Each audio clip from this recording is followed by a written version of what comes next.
सर्व उपनिषद गाव दोग्धा गोपाल नंदन पार्थ वत्स सुधीर भक्त दुग्धम घृतामृतं महत्।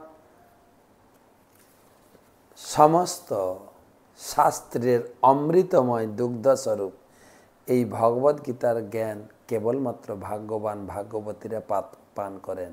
আপনারা সকলে ভাগ্যবান ভাগ্যবতী। সপ্তদশ শ্লোক অষ্টাদশ অধ্যায়। যস্য ন অহংকৃত ভাব বোধির যস্য ন লিপ্যতে হত্যাপি স ইমান লোকান ন হন্তি ন নিবদ্ধতে। যস্য ন অহংকৃত ভাব বুদ্ধির যস্য ন লিপ্যতে হত্যাপি স ইমান লোকাম ন হন্তি ন নিবদ্ধতে। অনুবাদ: যার অহংকারের ভাব নেই এবং যার বুদ্ধি কর্মফলে লিপ্ত হয় না, তিনি এই সমস্ত প্রাণীকে হত্যা করা সত্ত্বেও প্রকৃতপক্ষে হত্যা করেন না এবং হত্যার কর্মফলে আবদ্ধ হয় না।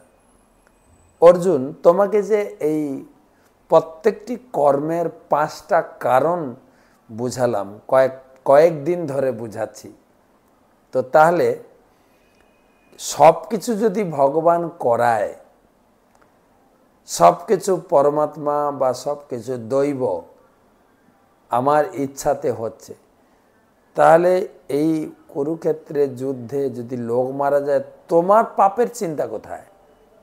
যে করাচ্ছে তার পাপ। সেই জন্য বলছেন, যার এই সময় যে কোনো কাজে সে যদি নিজেকে অহংকার বোধ না করে যে আমি করছি,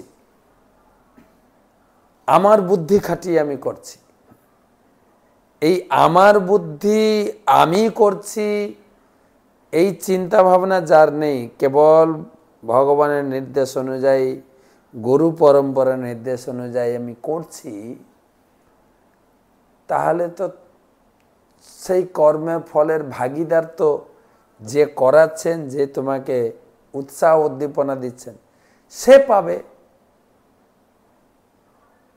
তাই যে কোনো কাজ, যেরকম যুদ্ধক্ষেত্রে যেরকম বর্ডারে যে সৈন্যরা কত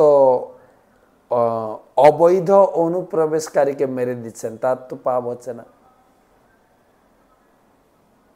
এখানে যদি অন্যায়ভাবে কাউকে মারো তাহলে পাপ হয়ে যাবে। সুতরাং শাস্ত্রের নির্দেশ মেনে ভগবানই সব কিছু করাচ্ছেন, এই উপলব্ধি যদি করো, তাহলে তোমার কোনো কাজে পাপ হবে না, তোমাকে কর্মের ফল ভোগ করতে হবে না।